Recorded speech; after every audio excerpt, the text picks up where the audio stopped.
Good morning and welcome to Studio 5 going live.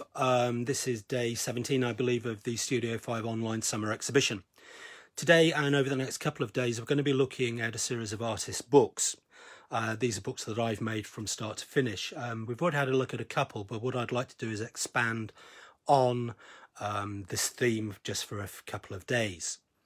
The idea of the artist book, well, what is an artist book? I've been asked this a number of times in private messages and the like, and thank you for those questions. What I'll try and do is I'll try to be as concise as possible in what I believe an artist book is, and there will be a caveat at the end of this, of course.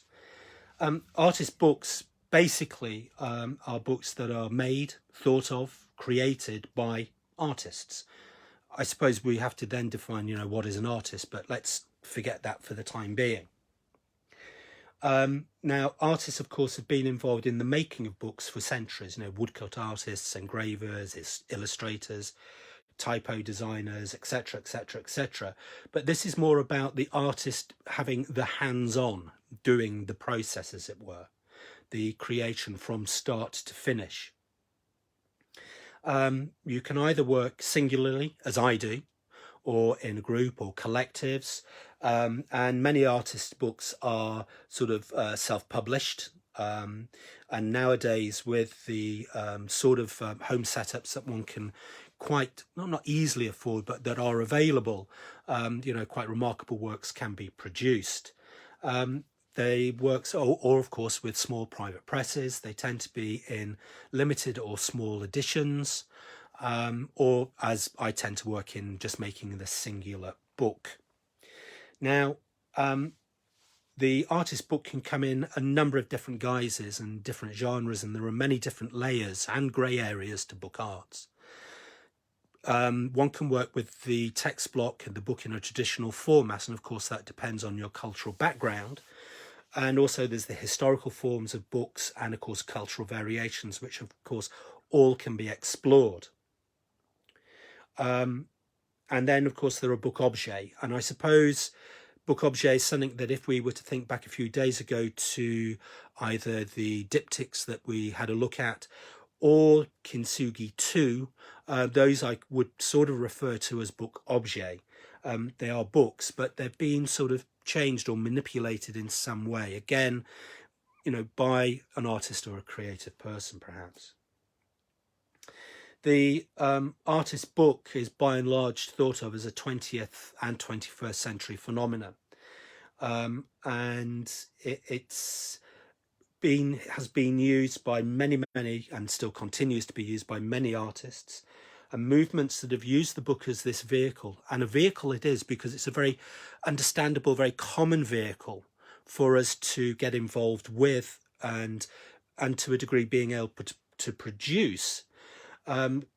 It's very immediate, and it's also a very personal way of communicating, because for the book art to work, you have to hold it, and as the viewer, you're turning that pages, you're creating your own sequential narrative.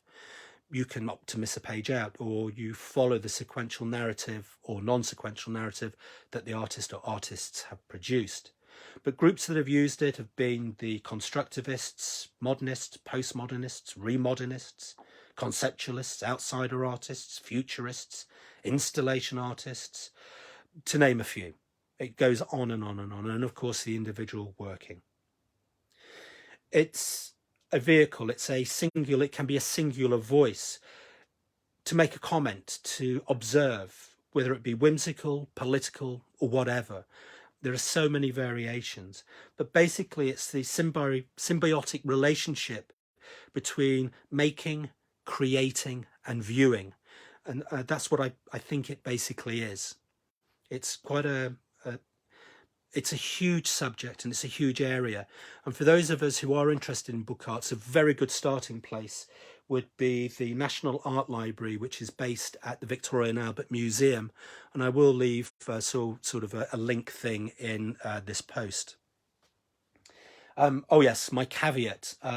Please note, and I've typed this up so I can read it very, very clearly and distinctly. Please note, there are other ways of doing things and opinions. Please further note, the opinion of the author, that's me by the way, may change at any moment. This is due to having an open mind of sorts. Anyway, let's get back onto the work that is in hand. And today we're going to be looking at surviving material. And what I'm going to do is just lean over, open it up. We've been looking at the box.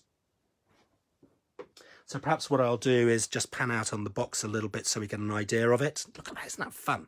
And this is one of the fun things about book arts, is you can, just go with it. And there we have surviving material. Now, surviving material is a series of images and series of ways of looking and perhaps seeing that explore what is left when we add to and take away, about layering and creating.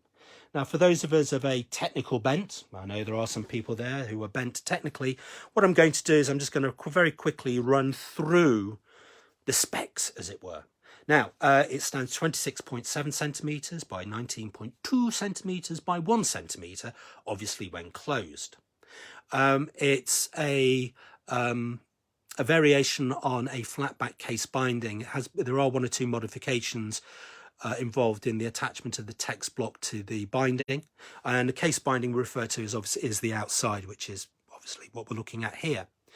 The techniques used have been collage, resist work, stencil work, silkscreen work, and collage letters. Oh, and a little bit of handwork as well with a brush and that sort of thing. The cloth that it's bound in started life as a white book cloth, and then layering up these various images and things that we can see to produce this overall sort of feel to the book. This image I have used quite a lot. I really do find it quite beautiful. The image is derived from a mid-19th century journal, the Illustrated London News, I believe, of which I have a small collection of about 10 years worth or something like that. And we can see from the outside of the binding, just down this edge, just down here, we can see that the boards have actually been recessed. This is to create a frame around the work, so we have a beginning and perhaps or an end. But as the binding, the covering material, is turned in onto the text block, as we'll see very shortly, the end and the beginning don't really sort of matter that much. And again, this is about how we can see and work with the book. The text block is a drum leaf construction, which I really do enjoy working with. And for those of you who are familiar with drum leaf, I'm sure you like it as well. And those of you who aren't, I would suggest you look up the work of Tim Ely. He really is something else when using this. What I'm very quickly going to be doing is going to be going through the various spreads. Again, we're looking at collage work, and we're looking at stencil work. We've got collage work around the edge, and this forms the text which goes with the particular images. And again, different colours, variations, different juxtapositions to the existing text block. But with an artist's book or book arts, one has to create the text block from the very beginning. It's a very... Sorry, there was a blip there.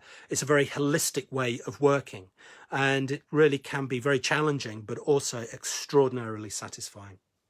Anyway, thank you all very much indeed for watching, either now or in the future. And please, let's be safe out there. Wear protection at all times, you know what I mean. Listen to sensible advice, not necessarily the politicians. And I look forward to seeing you all tomorrow. And this was Studio 5, and I was live. Thank you very much. And I've left the building.